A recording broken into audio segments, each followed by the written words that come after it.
I want to believe that every reverend father who sleeps with a church member or a reverend sister or has, any carnal knowledge of anybody was either forced to be a reverend father, or he just decided to be a reverend father because his friends are reverend fathers.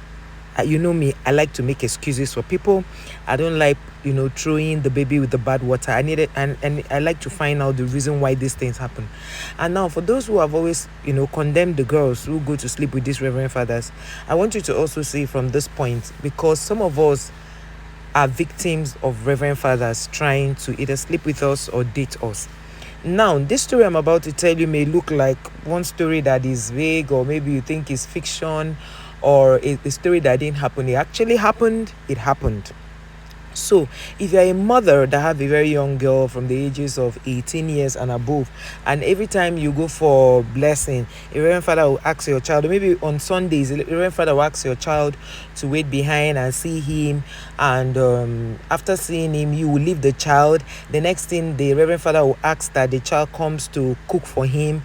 Please, if you are such a parent watching this video, or a mother or a father, I want you to always ask your daughters what conversation they had with the reverend father, what actions and inactions took place, because by so doing we will also help those reverend fathers. Now, whenever your child is going to cook for a reverend father, that your child should go with your male child. Like, the girl should go with the brother, and if they don't have a brother, if they have an uncle, you should go with the uncle. This is also a way of protecting the reverend fathers, because I want to believe that not all reverend fathers would do a thing like that, but most reverend fathers that I have gotten in contact with are somehow they are somehow, because we try to make excuses for them and these things happen. And then I have somebody that is very, very used to be very, very close to me. Yes, I would say used to be, because for a very long time we've not spoken. This girl was dating a reverend father. I knew it, but I couldn't understand why she would date a reverend father until it happened to me. Until a reverend father started asking me out. I used to feel that the girl threw herself on the reverend father. She shouldn't have done that. She should know that this man, swore oath of celibacy, and and then again, if you flip the coin, you also know that the father who also swore this oath should know that it is wrong. Until this particular reverend father, took my number. And I felt, because we're from the same place, reverend father, you know how we respect reverend fathers, we honor them, all of those. So this reverend father now started chatting with me. When he greets me, good morning, I'll be like, good morning, father. I'll be so, pious. I was kind and all, very respectful. Until father now started saying things that did not seem holy to me. I was like, father, I don't understand. You should make me understand. And father was like, now that we should do something now. This father, by the way, he smokes and drinks alcohol. And this is a different father from the one that was dating my friend. So this particular father, smokes and drinks. So I now called him one day. I saw him in his friend's place. I said, father, the way you smoke and drink like this, it's not nice. So remember, you're a reverend father. He said I should leave that thing. So when he was now asking me out that he wants us to date, I said, father, you are a reverend father. Oh, I cannot date you. He said, that okay, if he wasn't a reverend father, would I have dated him? I said, no, father, I can't still date you. I take you like a brother.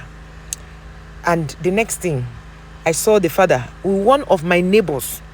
And if I mention that my neighbor in the local government where she was my neighbor, people that know them will know this thing. So these stories are things that happen, and things, we have stories here that are fiction and stories that are real life. Yeah.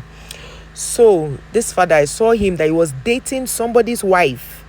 It is not a lie. He was dating somebody's wife, and this man, we know the man closely. He was our neighbor in the GRA where we lived. He was our neighbor. This man would travel all the way from another local government to where we lived to see this woman, fair skin, tall woman, beautiful, with grown-up children.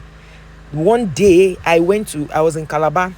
I went to PDP secretariat to drop something. I saw him and the same married woman sitting down in that canteen in the PDP secretariat. They were eating. I just greeted them and passed. So there's another father that is our family friend. So that day we went to visit him, about two of us. He said that we don't like coming to visit him because it was first of all staying in the family house.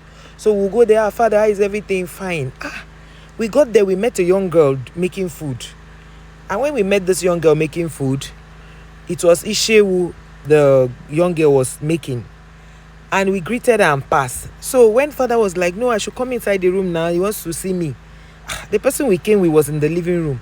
I said, Father, inside the room, let's stay here now. He said, no, when we got there, father wanted to, father tried some wrong moves with me, touching her. I said, Father, no, you can't touch me. Don't do that.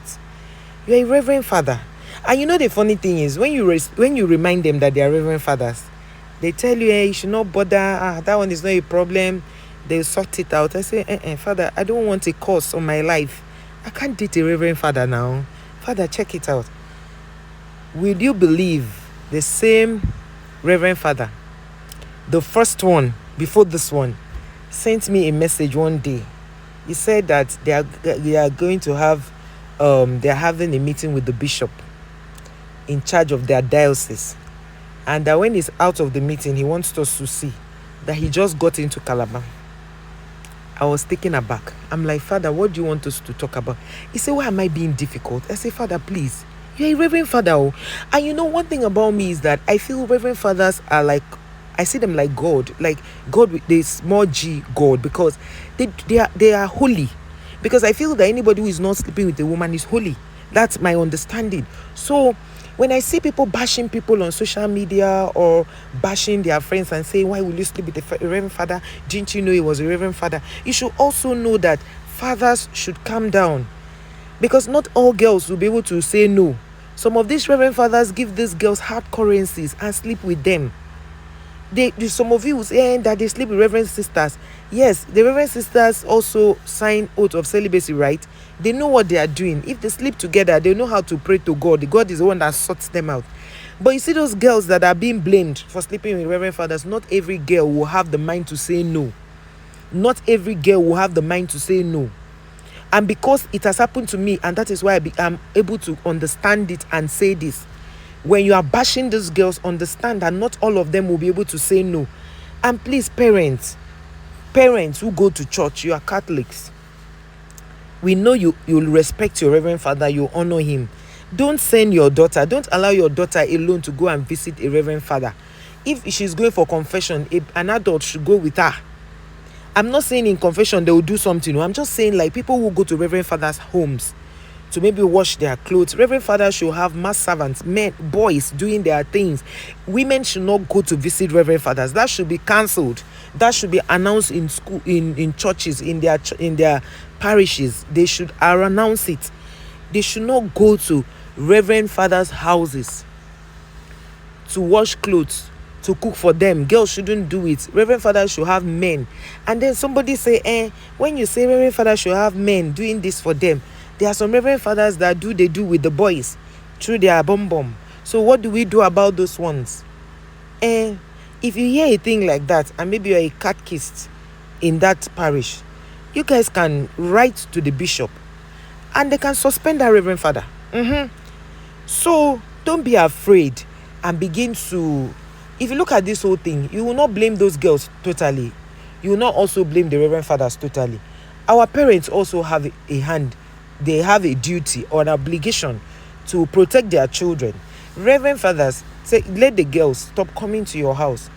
If you are to do anything for them, let it be in the church, and invite other people to be there with you, maybe a catechist, so that they will also protect you, because you are human. You might fall into temptation. So, and that is why I'm trying to balance this thing to say that in all of these blame games, the reverend father has a share of the blame. The parents that allow their children to go and see a reverend father in his house have a share of the blame. Be close enough with your children so that they can tell you certain things that people are discussing with them, whether it is a reverend father or not. If you are close enough with your children and you are not always shouting on them, they'll open up to you. You see this thing I'm saying like a joke. I don't want to go into deep details because I will be mentioning names and I don't want to mention names. So this is a video that is an eye-opener that people should learn from.